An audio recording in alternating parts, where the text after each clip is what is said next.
First-time customers at WagerTalk.com and SportsMemo.com receive $25 in wager bucks after your first initial purchase. All you have to do is sign up, make your purchase, and you'll get $25 in credit.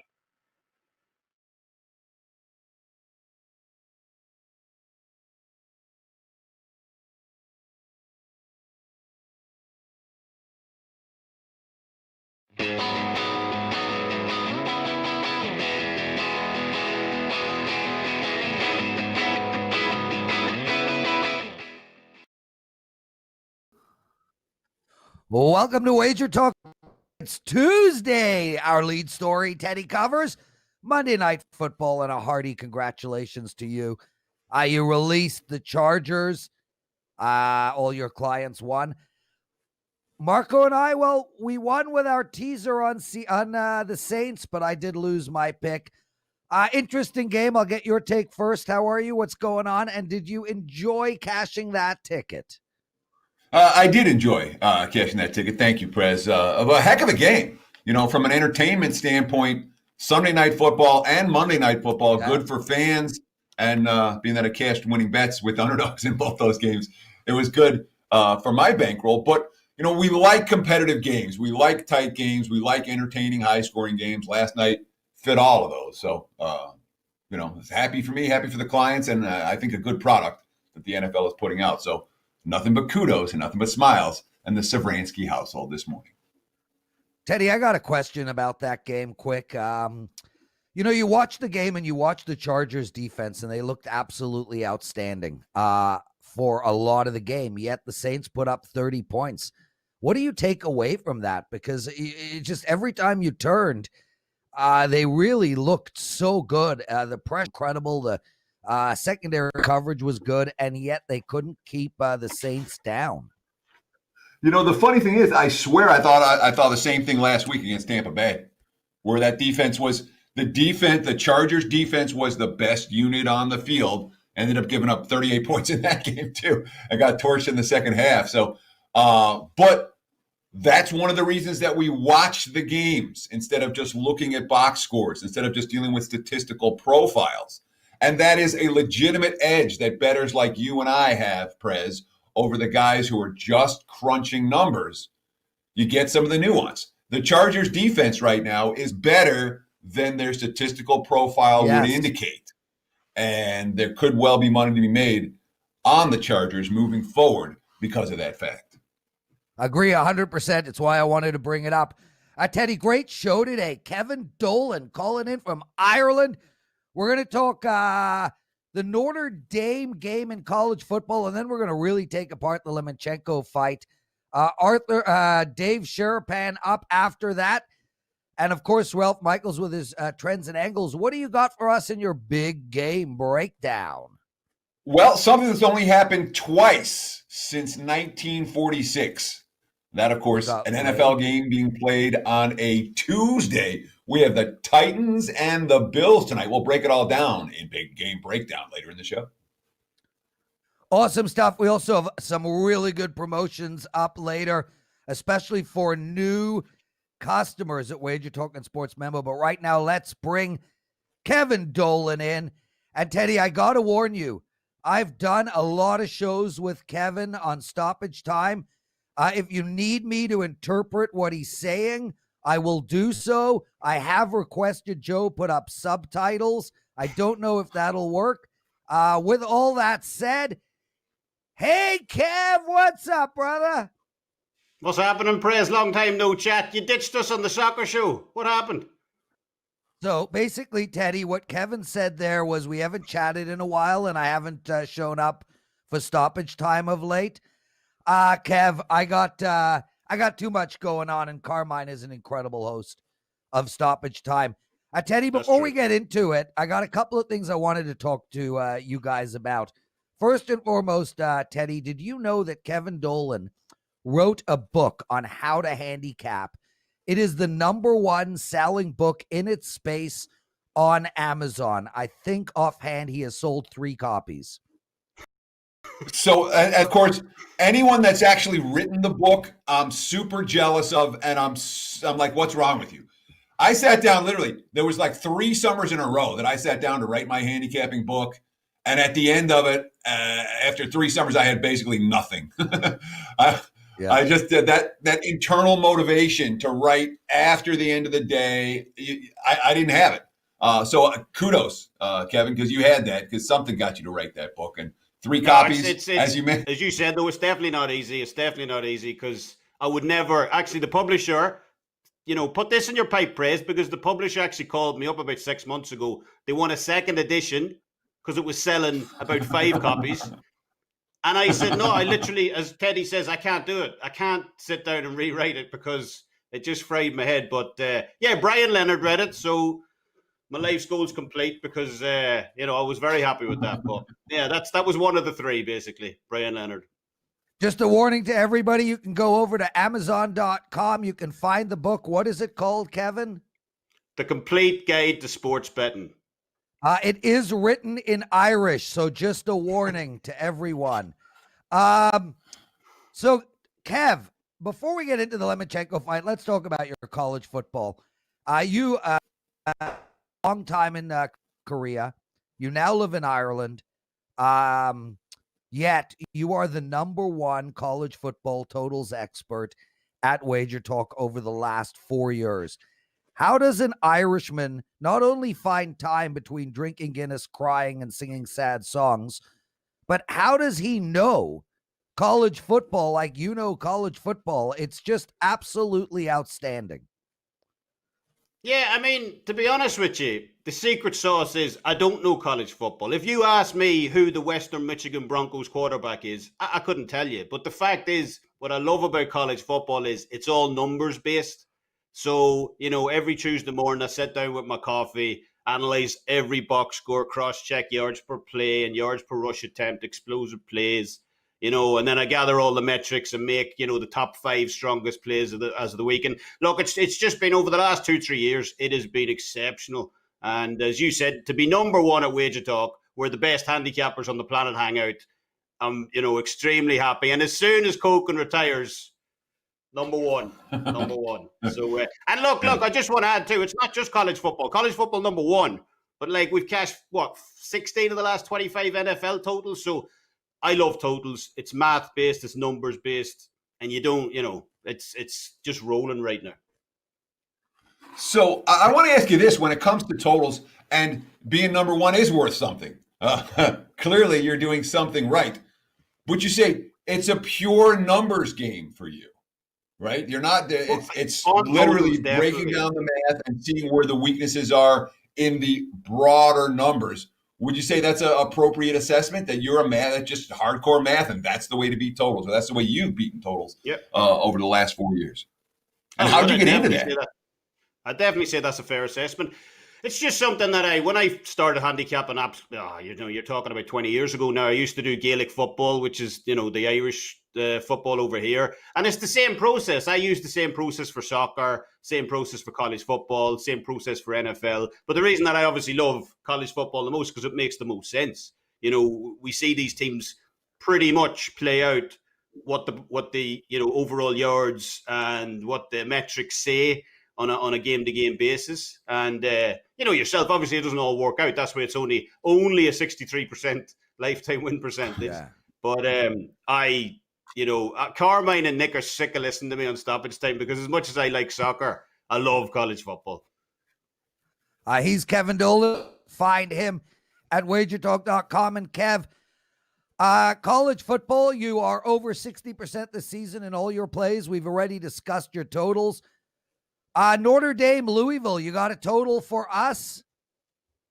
Yeah, I just quick preview of this game. I like this game to go over. Pretty much predicated on Louisville's defense. They allowed 46 points to Georgia Tech last week. Georgia Tech only had 23 minutes time possession and 19 first downs, so they were giving up a lot of explosive plays, and that turnovers continue to haunt this team also. And I believe Notre Dame can have success off that. Louisville 108 on opponent yards per play. And Notre Dame, look, we've seen them hang 104 points combined against South Florida and Florida State, respectively. Notre Dame also 8th in the nation in total offensive yards per play and 5th overall last week against FSU. And as we said, look, one of the angles, and, we should run this by Ralph too, but conference road dogs, even though Notre Dame are new to the ACC, still applies here. Conference Road Dogs of 2 touchdowns or greater, coming off a loss as a favourite, which Louisville were last week against Georgia Tech. That traditionally plays over, for the simple fact is, they come out in offense the following week after, slightly getting embarrassed last week against the team they were favoured to beat. So, yeah, I like this game to go over 64. Now, do you do anything with sides? Because just, again, listening to your analysis of the game, it sounds to me, you're talking about Louisville's defense is giving up chunk plays, which they have all year. And you're talking about Notre Dame's offense being capable of scoring quickly with chunk plays and an offense that's putting up touchdowns in bunches. Would you at all be interested in the Fighting Irish side here at minus 17? Or are you strictly a totals guy and that's how your bread is buttered and there's no reason to get involved with the sides? No. I mean, we've cashed two. Actually, our last 2 5% plays have both been on sides. We had BYU a couple of weeks ago, I believe, against Louisiana Tech. They blew them out. And we had Louisiana Monroe the week after, plus 20. And I believe they lost by 5. So they were both easy covers. It's just that I find totals more predictable. I find them oftentimes, like, I have to love a side to make it my top play of the week, whereas I have a lot more totals and I find them more accurate as well. So, yeah, I probably would be interested in Notre Dame, but I prefer the over because I think if Notre Dame are going to cover this, I think the game goes over. And that's why I would side with the over 64 instead of taking the side. Great stuff. And Kevin, you're a $2 Tuesday handicapper at WagerTalk. We actually have two handicappers at WagerTalk today. Tell us what's going on with you, and then we're going to get into some boxing.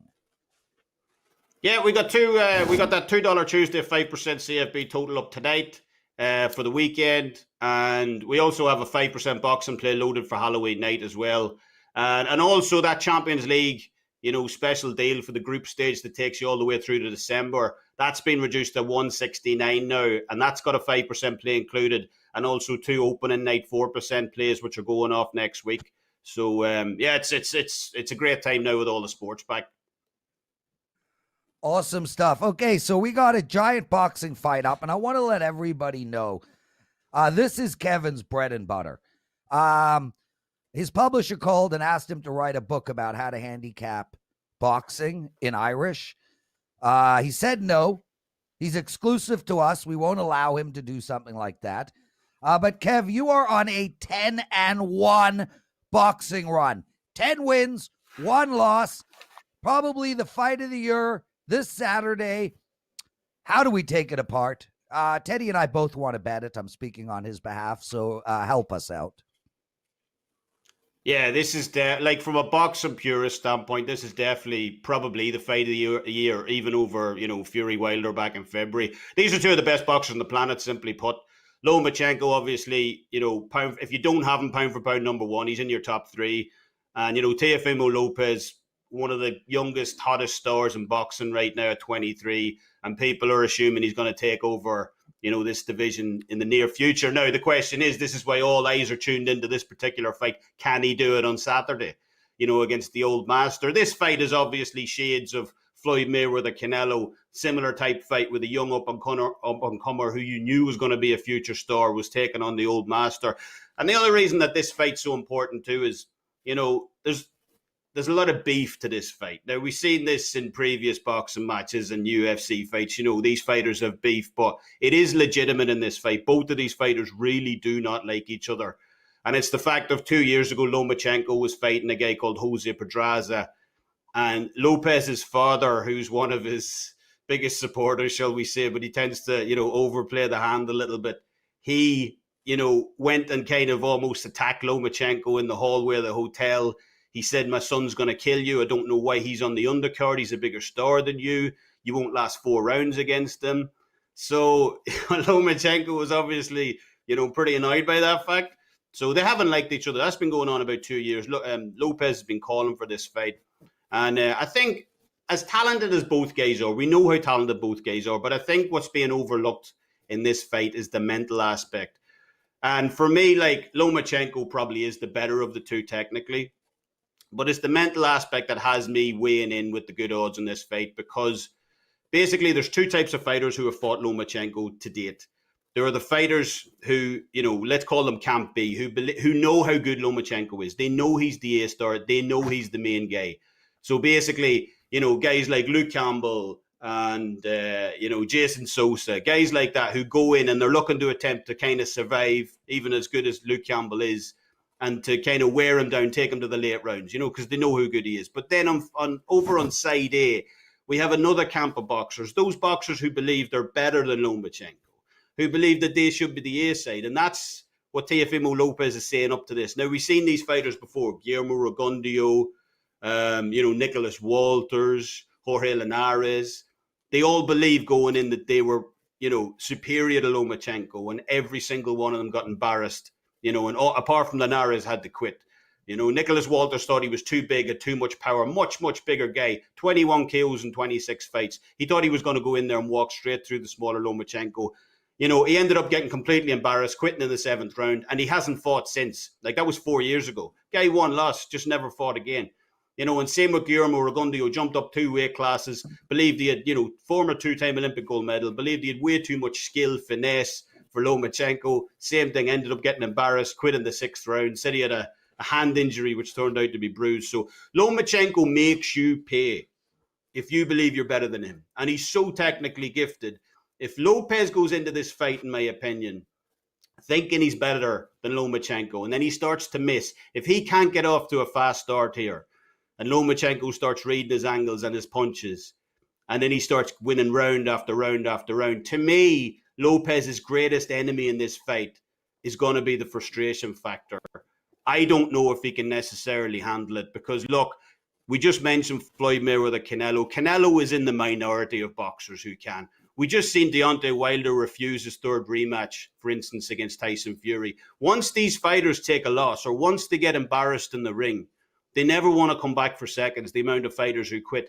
And I just can't help but feel that Lopez is in this second bracket. I know how talented he is, but I actually believe his talent could be detrimental to him going into this fight because in his mind, he's number one. And if he starts off slow and Lomachenko starts building up a lead, I can see 3 things happening. I can see him getting reckless. He gets stopped. I can see him, kind of almost rage quitting like Nicholas Walters to a degree if things are going south. Or perhaps he gets a disqualification. So I believe you can pick up Lomachenko by stoppage at about plus 250. And I think those odds are phenomenal. That's the way I would play this fight. And let me ask you real quick. We've got just a few minutes left here with Kevin Dolan, excellent fight analyst and obviously a serious college football totals expert. Kevin, the total for this fight is sitting at 10.5 rounds with the over at minus 185, minus 190. Sounds to me like you like the under in that fight a little bit. Yeah. Does that make sense? Yeah, I mean, you're getting the bigger odds on Lomachenko by stoppage. So you've got potentially a bit more wiggle room because the one thing that Lopez does have going into this fight is his power. If he can catch Lomachenko, it could be curtains. I think that's why people are so excited for this too, because he's so clean and he hits so hard. If he does hit Lomachenko, but Lomachenko's nickname is the Matrix, and at 32, he's in his absolute prime right now. It's going to be very, very difficult to see if Lopez can catch him in this fight. So I would take the boost in odds and take away the Lopez by KO, scenario in this fight. That makes a lot of sense, Kev. I mean, if you're going to bet under in that situation, you might as well take the power puncher. Great stuff, Kev. I got a quick question for you before we let you go, and that is Khabib Gaethje. Justin is a massive underdog. It's I know it's October 21st. I think it's going to be the UFC fight of the year. Do you have anything at all on that fight yet? To be honest, no. I really don't. I get my information sent over from Korea and for the UFC fight. So I haven't received anything yet. And I'm looking forward to it, though. As I'm looking forward to it as much as you can look forward to a Khabib fight. No offense to Khabib fans, but I don't want to see 2 guys on the ground grabbing each other's nuts. You know what I mean? I want to see that's why I love boxing. I'll just end it like that. Yeah. Instead, you like to watch 2 guys rub each other with gloves. By the way, thanks for the subtitles, Joe. Awesome stuff. Kev, You've got a 5% boxing play up for Saturday's card. Everyone, you can get that at WagerTalk.com.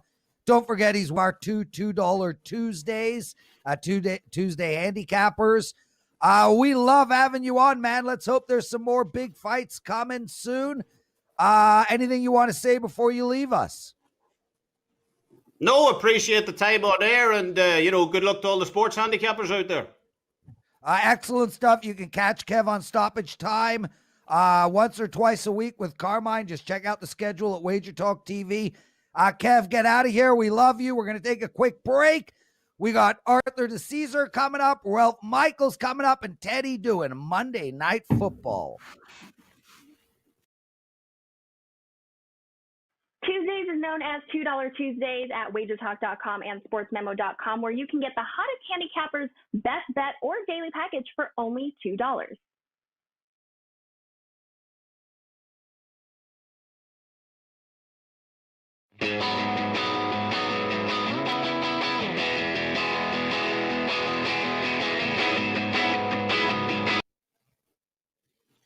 We're calling it bad beats, bad bets, and bad for the books. Someone said, why don't you just call it the book report? Maybe we will. That being said, let's talk a little recap of what happened last night in the sports betting world right here on Wager Talk Today. We saw money for the Saints and the under before kickoff. Game closed -7 and 49.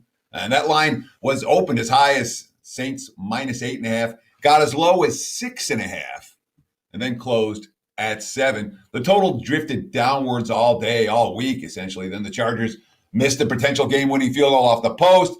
And Marshawn Lattimore that was a really amazing tackle on fourth down to seal it in overtime. The Saints were never covering at any point. The under was very much in play until Herbert's long TD pass put LA up 27-20. That pretty much doomed under bettors' chances. But Saints took the money, under took the money. Overall, it was a pretty good night. Not a great night, but a pretty good night for the house. And the reports I was reading indicate that week 5 of the NFL, one of the better weeks of the season for bookmakers here in Las Vegas. And MLB, we saw money for the Astros and the over. Money for the Rays and the under. Money for Astros and over. Rays and under cashes. I went from -130 to -110 or -115. All the money on Houston. Total went up from 8.5. And again, bettors got that one wrong as well, just like they got Monday Night Football largely wrong. The public loaded up on the Dodgers at -140. Max Fried dominates. LA bullpen imploded. Pretty good night for the house. Overall, good weekend for the house and a very good night for the house on Monday, as we'll discuss with Dave Sharapan momentarily. Prez? Teddy, firstly, I'd like to apologize for my mistake. I said Arthur DeCesar is coming up. It's actually Dave Sharapan. I love them both. Listen, dude. I got to tell you, we got some runs, baby. Steve Merrill, 10-4 in college football on the year. 10-4. Outstanding stuff, guys. He's got a 5% college football play up at Wager Talk. He is our second $2 Tuesday handicapper. We very rarely have two of them on the same day. So honestly, if you're going to play college football this must check that out. Steve Merrill, $2 Tuesdays. And I got a great promo for all first-time buyers, Teddy. The promo code, everybody, is WTT19. WTT19. That's Wager Talk Today 19. And any person who has never purchased from Wager Talk or Sports Memo can get a 3-day pass to any handicapper at either site for only $19 instead of $69. And not only that, but when that expires, we'll throw you an extra $25 of wager bucks to continue your journey with us. So guys, take advantage of that. It's WTT19, WTT19, $19 instead of $69. If you've never purchased from either of the websites, and you can double dip, even in the middle of COVID, double dipping is allowed. You can use that promo code at Sports Memo and at Wager Talk. Make sure to take advantage of that. Teddy, let's just bring Dave right in and get going, man. Okay. Yeah, I mean, look, there he is. You know, Teddy, you gave Dave Sherapen my cell number, and it's been like every day. Yesterday, I get a text. Hey, Prez, just checking. Are you banging your woman now? Like, he's not, like, I'm getting like random nonsense. Why, Dave? What, you got a man crush on me? Hey, I didn't know that you were going to get a haircut for the show. I mean, really, I had no idea, but it's looking good. And I know why, because it's your week. This week is different than your other week. So I know why you got the haircut. You're looking clean, looking good. You know, and Teddy just brings it every week. You know, he just, Teddy's the grinder that just keeps showing up. Like, listen, Teddy knows. Teddy just shows up. Everybody puts up with you, and you're talking and back and forth. You didn't bring the Montreal Canadiens towel. I know you don't have it. I know I didn't remind you, so I know. I won the bet. You said you were bringing it last week because I wore the shirt with the C on it, which you didn't do. And as a makeup, you said you were going to bring next time, the Montreal Canadiens towel, and you didn't bring it. Yeah, so maybe next time, instead of texting me if I'm having sex, remind me to actually bring the Montreal Canadian flag. And I see we're still using subtitles in the show. That is excellent stuff. Dave, welcome, brother. We love having you. Teddy, take this segment over while I just sit back and drink my coffee. Please, just sit back, relax, get off camera for a minute. Let the grown-ups talk. So Dave, let's start with a little recap. What happened last night from a bookmaking standpoint? It seemed like a pretty good night for the house. Any big winners and losers in the NFL and college this past weekend? Let's look back before we look forward. Saturday is great for the book. There's just the games are coming back, you know, slowly but surely. And so more games means more lines, means more totals, means more things for people to bet on, and more people really college is really, really tough right now. It's just, you know, when you think you have, you know, your pulse on something, the opposite happens. So like one of the dogs that people followed was Miami going against Clemson, and that one didn't work out so well.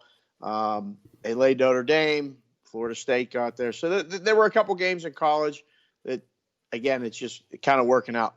The totals finally caught up in the NFL. I joke all the time. If you ask any book, will you be happy with if there's 12 games, 6-6? Anyone will sign for 6-6, no matter what the results are, even 7-5, 7 overs, 5 unders, or vice versa. So we finally got the totals adjusted. You know, you had to put the numbers 58, 57.5 to start. Got the under money from the professionals, and the public, you know, continued to bet over. Some of the games didn't get there. So last night was good. You know, anytime the dog covers but doesn't win is usually an ideal situation. The game went over the total, and it looked like it was a dead under. And that was one of those in-game dreams where, you know, you're getting a really low number, and then the game flies over in the fourth quarter. So the NFL is you know, right now, I think books are just happy if all the games get played on the day they're supposed to be played on.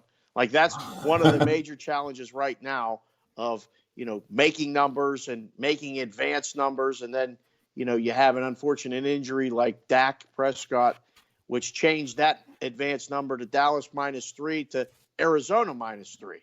So injuries happen, but, you know, COVID's a whole nother issue. Dave, I know you watch the show. You tell me all the time.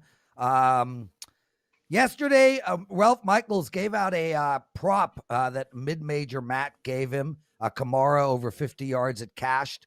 Did you take advantage of it? I did not, unfortunately. Yesterday, we had some people in town for the weekend, there was a hockey tournament actually with over 40, over 50, and over 60 divisions, and Dave, I let's was be honest. engrossed in that. It was Dave, it let's was be great. honest. Yeah, and I didn't really care about your answer. I just wanted to plug the fact that Ralph gave out another winner. So I was just literally using you. That's what Ralph does. Ralph gives out winners. Yes. He should. You should promote Ralph when he gives out winners, and he gives out great information. I did. Period. I follow, but him I on really Twitter. didn't care if you bet it or not. I actually don't care at all.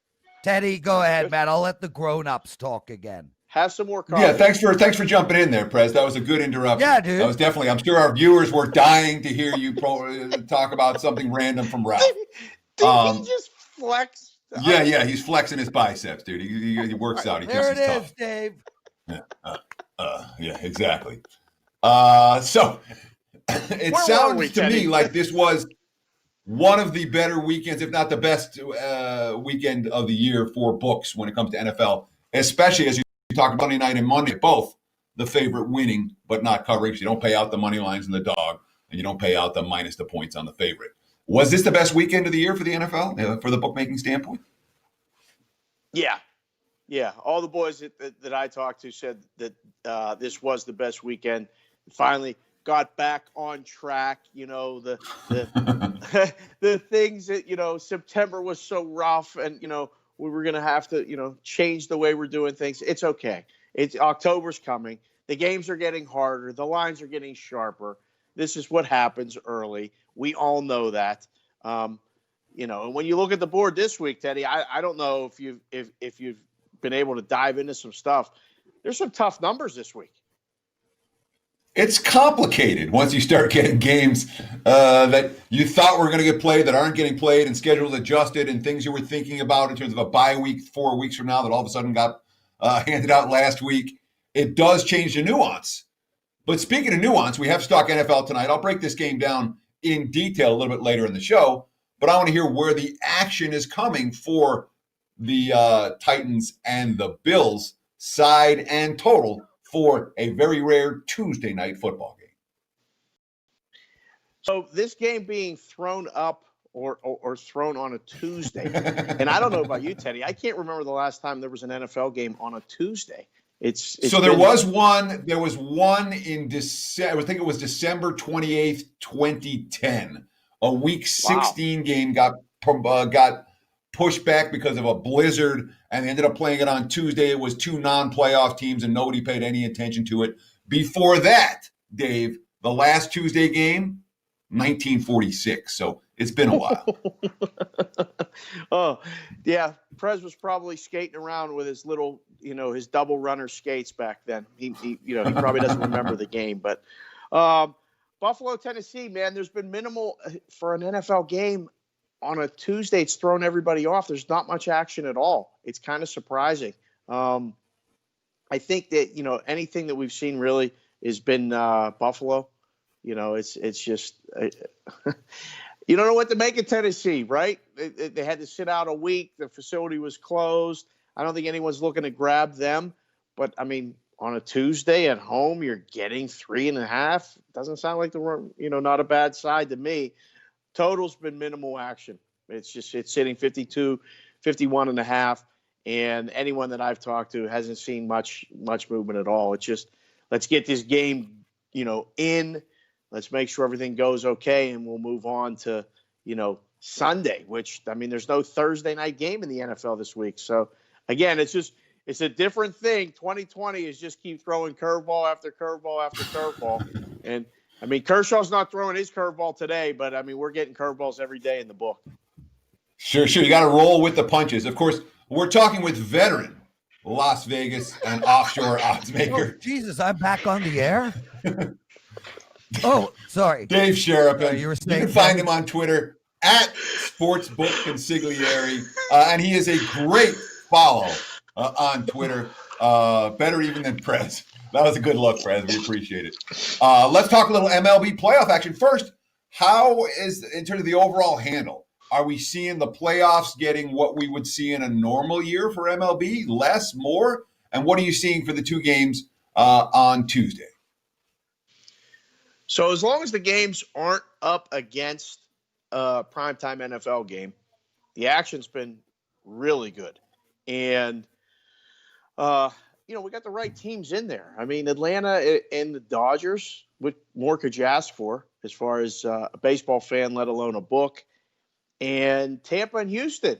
And Tampa continues to get the money against them every day. I don't get it. I like Tampa. I have a future on them, to win the World Series. So I'm sitting okay there, but they get bet against every day. So today's game with the Dodgers and the Braves, I mean, the number with Kershaw was minus 170, 175. And right before I got on the show, I saw the line crashing, and then the pitching change came across, and it's minus 120, 125 maybe on the Dodgers now. So that's a huge adjustment. I think the money's going to come on the Dodgers at that price. We'll see. It's and during the regular season, there was no listed pitchers. So I'm not in the book right now. I don't know how a lot of books are handling it, but please make sure if you're wagering on this, you have to know the rules ahead of time, because the line changed and the total's 8.5 now, pretty much standard. So you got to know what your bet, how your book rules on those pitching changes before you place your wagers. Sure. And of course, I mean, there have been more questions about rules from the books this year than I think I've ever seen in my life. And most of them, because you run into them. If a game's not played on the day that it's supposed to, bets are refunded. If a game's played in a different venue than it was supposed to, like we saw LSU Missouri last week, bets are refunded. So you end up with, no action on any bets that you got down early. Any other rules that you're getting questions about or hearing questions about on a day in, day out basis with so many cancellations? What are the important rules that people need to know that they may not know right now? The change of venue one is very common, and it's more common now this year than ever. I've talked about this on some other stuff that I've done. I don't want to talk about the rules, and the book wants to take your wagers. Like, people get mad at us, like we, messed their wager up or we screwed them. No, we want to take as many bets as possible. That's what a book does. And as a bettor, you want to make as many wagers as you can. You don't want to, some loophole to come up.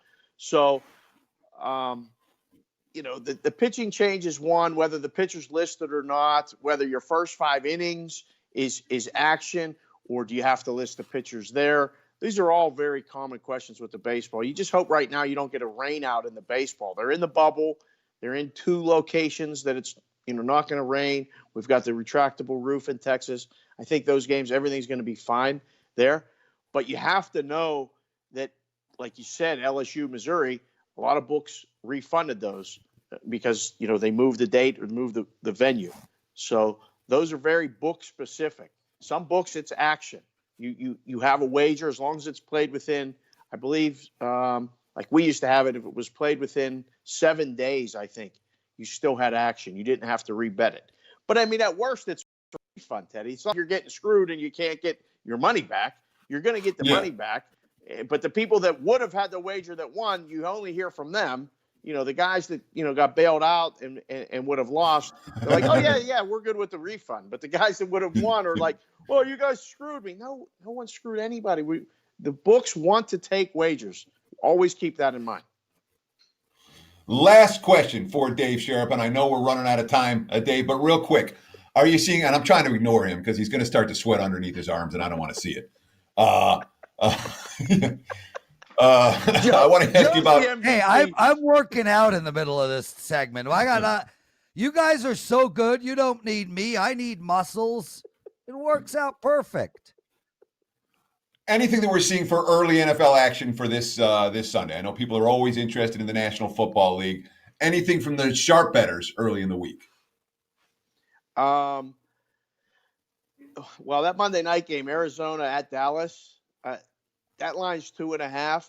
Don't be surprised to see that thing go probably in the neighborhood of pick by the time the game kicks off. Just some maybe a advance notice. That's the side that they're going to play there. The other games, man, it's crazy. There hasn't been much movement, and I think the pros are really holding back in these groups that move money. They're not playing the games in the NFL as early. That New England game against Kansas City really burned a lot of people, and you're seeing just a little holdback, a little hesitation of showing their hand or advancing a number to get it to where the real number is to play the other side. You're not seeing that stuff go on right now in the NFL, and I think they've kind of moved back to some college as more conferences show up. Watch the line movements in the college, Teddy. There's definitely some moves that are happening earlier than they have in the first few weeks of the season. So right now, there's been minimal stuff in the NFL. Like I said, I don't know. The Giants are favored by 3 against the Washington football team. Just say that one out loud. And the Jets are 8-point dogs to the Miami Dolphins. Miami Dolphins are 8-point favorites. Those 2 games, keep an eye on. He's Dave Sherapan. Thanks for joining us, dude. Top 10 segment every week for sure. Granted, excluding Ralph, we only have 10. Anything to promote? The podcast, GT's Cash Considerations. We had on another professional last week. We're trying to make space to get both of you on the show. If we can get you out of the exclusive Wager Talk only appearances, but bring on people from all around the industry. It's a really good listen, and it's a lot of fun. We don't work out on the show, but actually we probably should. I'm going to talk to my producer about that, as well as Sports BK Consig on Twitter. Every time I do this segment, I get new listeners, new followers, and I really appreciate being on every single week. Watching you work out this week, Prez. I can't wait to show my wife. I cannot wait to show my wife the segment. Well, dude, listen, try do it before sex. It'll help. Get out of here. We'll be right back. Teddy's Tuesday Night Football Big Game Breakdown and Ralph Michaels TNA. First-time customers at WagerTalk.com and SportsMemo.com receive $25 in WagerBucks after your first initial purchase. All you have to do is sign up, make your purchase, and you'll get $25 in credit.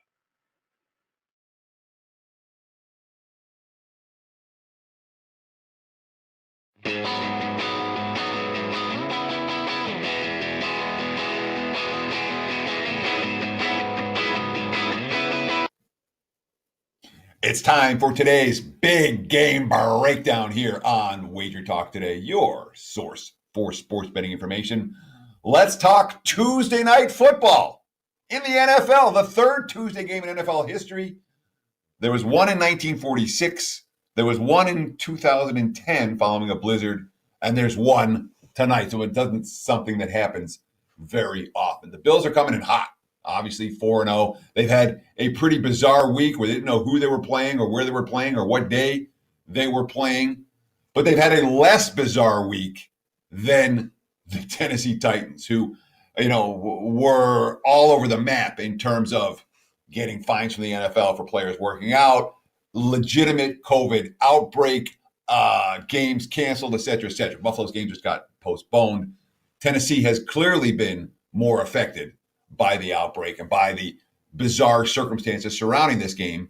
And that's why this line is where it is. Powering number, my number is Buffalo -1.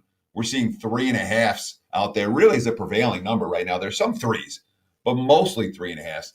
But another part of the reason why the market number is higher than my powering number is I don't know that I fully adjusted for all the injuries for Tennessee. Look, they'll be missing wide receivers Adam Humphries and Corey Davis. Don't know if A.J. Brown is going to play, which leaves them potentially with Khalif Raymond and Nick Westbrook-Ikhine, neither of whom has ever started an NFL game, as their 2 starting wide receivers tonight. Potentially, that will be the case.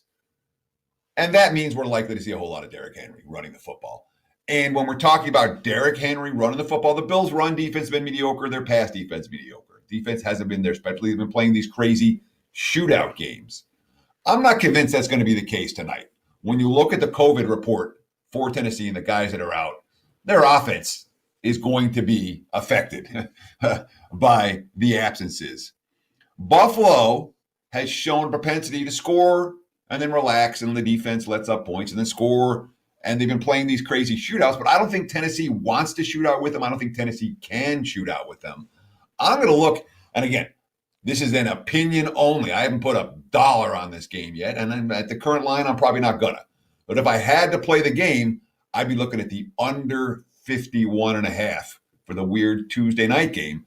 I don't think the Titans' passing game is going to work particularly well this evening, and I'm convinced Tennessee's going to try to grind out clock on the ground, keep Josh Allen off the field. So look to the under tonight if you get involved. Best of luck if you play the game. Back to you, Prez. Teddy, I agree 100%. I was looking at this game last night, what to bet. I'm not going to get down on this game at all, but I am with you on the under. I think Tennessee is going to give Henry the ball a lot. I would look at some Derrick Henry props as well. I think he's going to get over 100 yards. That's for sure. But we are on the same page on that under, Teddy. Guys, thank you for joining us. Ralph Michaels coming up in a second. I want to just say hello to everyone. Nathan Lance, Terry, Proud Babylonian, Elliot V. You're always so full of beautiful words for us. Paulie Walnuts, I haven't seen you on the air before. Thank you for taking time.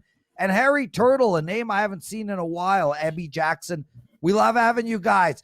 I just remember, if you've never purchased from WagerTalk or Sports Memo, use the promo code WTT19. That's WTT19, $19 for 3 days of anybody's plays at either of the websites. Double dipping is allowed. I mean, that is literally like Krispy Kreme donut and 2 coffees from Starbucks. So head over to wagertalk.com or sportsmemo.com, WTT19. Teddy, Ralph Michaels coming up right now. And before we get into the Ralph Michaels segment, I'm going to ask him a question. So show us your beautiful pen, Ralph Michaels. A plaid pen? Oh, double. He's double penning. And the red and the blue, it matches spectacularly. Ralph, God, we love having you, dude. I can't thank you enough for doing this every day. Listen, before we get into the TNA stuff, real quick question. One of our listeners says, how do you use the odds page at WagerTalk? He can't understand how to read it. Do you want to give a quick explanation, or should I? Yeah, I mean, the odds are simple. It's sides and totals, and you see there's multiple casinos. The first line has the opener. It has the percentage of bets as well. But, you know, to me, if people haven't gone to the odds site, not only is it the fastest odds site, you know, it compares to any. I have friends, you know, I make a bet at Circa, and I look at our odds page, and it's changed within seconds. It's amazing how fast it is. But here's what I would say. For those people that do know what an odds page is, what I love about our page is if you scroll down, you get to see the live odds. So you learn about live odd betting. What happens when a favorite scores the opening kickoff? Where does that line go? And it helps you become a better bettor as far as live betting goes. So keep it open during an NFL Sunday or a college football Saturday. Scroll down a little bit and you get multiple feeds for live betting. To me, that makes it so valuable. Yeah, dude, it is the best odds page out there. And there's so much more coming with it. Ralph, let's go, brother. We only have about 5-6 minutes. Regale us with your incredible information. Well, you know, MLB playoffs. What happens to an MLB playoff where a favorite loses game one? Does that team bounce back when their ace lost? Well, since 2006, when a team loses game one as the favorite, they are only 18-28 with an average line of minus 135. That means you are minus 19.1 units. And while we're in a bubble, so the home and away doesn't matter, do pay attention to this for next year. When a team loses as an away favorite game one, they are 1-12 game number two. So the numbers shocked me. Teddy, do they shock you? Wow. Or are you not surprised that that team pulls the upset game one and they carry the momentum into game two? I'm actually not surprised that we've seen that. What I am surprised at, I'm not, because when you lose that game one at home, and again, there's no true home field in this year's playoffs, but when you lose that game one at home, it's negative momentum. And obviously, we're talking about 18-28 with an average line of minus 133.5. That's significant negative momentum. It is worth noting that the markets have reacted to Kershaw being scratched. Initially, there was nothing but Atlanta money. Now we're seeing the money come back on LA. I'm seeing minus 130s, minus 135 starting to pop up on there. So the money coming for the favorite in the bounce back must win tonight, which Ralph has shown us very clearly is not a profitable subset. Situational play of the day applies to tonight, but again, it does not apply to tonight. So I wanted to look NFL weeks 4 or higher when you have 2 undefeated teams, like we do in Buffalo and Tennessee. The home team, when you have 2 undefeated teams, 19-9-1 against the spread. If the home team is a dog or a small favorite up to minus 6.5, the home team 16-5-1, 76% against the spread. And again, I'm going to say this, take this with a grain of salt. The Tennessee situation is not the normal situation with an undefeated team. So although this is a strong angle, makes complete sense to me, it's not one that I would bet. But it is interesting to know when you have 2 undefeated teams, after the first month of the season, what applies. And I have a bonus situational play today. Thanks to Matt Joseph yesterday for a player prop. I just got off the phone with him. You guys don't have action on tonight's game, but Matt Joseph does have a player prop. It is Cole Beasley over 49.5 yards. Again, thanks Mid-Major Matt on Twitter for that play. You could get more of Mid-Major Matt's player props tomorrow on the presidential address. And as far as a Wager Talk, did you know? Let's take a look at the NFL numbers for 2020. Right now, we talked about home teams the first few weeks doing okay. Was there an overreaction to the home field edge? Well, home teams now, year to date, 44.4% against the spread, only 32-40 ATS. Weeks 1 and 2, those home teams went 16-14, above 50%. Since that, home teams 9, 17-2, 34.6% the last 3 weeks. Home favorites 46.9% on the year. Weeks 1, they went 5-3. Since that time, 18-23, 43.9%. Home dogs 39.1% on the year. I mean, we have a theme here, guys.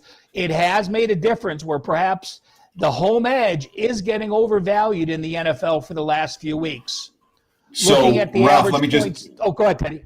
Yep. No, I just want to jump in real quick there. I saw a study this morning that said that that went through all the results so far this year. They said the home field in the NFL this year has been worth exactly 0.5 points on average. Half a point is what the home field's been worth. Yeah, well, let me go into those numbers, Teddy. Average points scored this year, 51.3. So scoring is up. The home team is only averaging 25.92 compared to the road team averaging 25.39. So that exactly talks to your scoring. The home team has only outscored the opponent by 0.53 points per game. Is that where they got the home point edge? We'll see. Home yards, the road team is actually outgaining the home team this year by 3.5 yards per game. So those numbers are very telling. When I compare them to 2015 and 19, the home team finished with plus 2.2 points per game and finished with a 15-yard edge. So look at the yardage edge differences from 2020 compared to 2015 and 19. So away teams plus 3.63 points per game from the previous 4 years. Away teams over 30 yards per game more than they averaged from the previous 4 years. So early, week 1, those home teams, the road teams did struggle. No preseason games, not traveling, out of sync. Since that time, it's been a road-dominated league in the NFL. Awesome stuff, Ralph. We can't thank you enough every day. Make time for us in the show. Same with all you listeners and viewers. Thank you again. Dave Sherapan, Kevin Dolan, Teddy Covers, Ralph Michaels, and myself, of course, Joe Ranieri working the background. Awesome stuff, Teddy. Matt Joseph is going to make an appearance on Wager Talk today this week. He doesn't know it yet.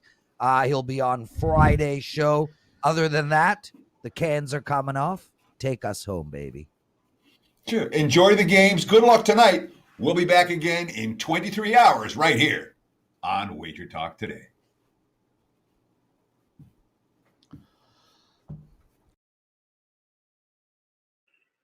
Tuesdays is known as $2 Tuesdays at WagerTalk.com and SportsMemo.com, where you can get the hottest handicappers, best bet, or daily package for only $2.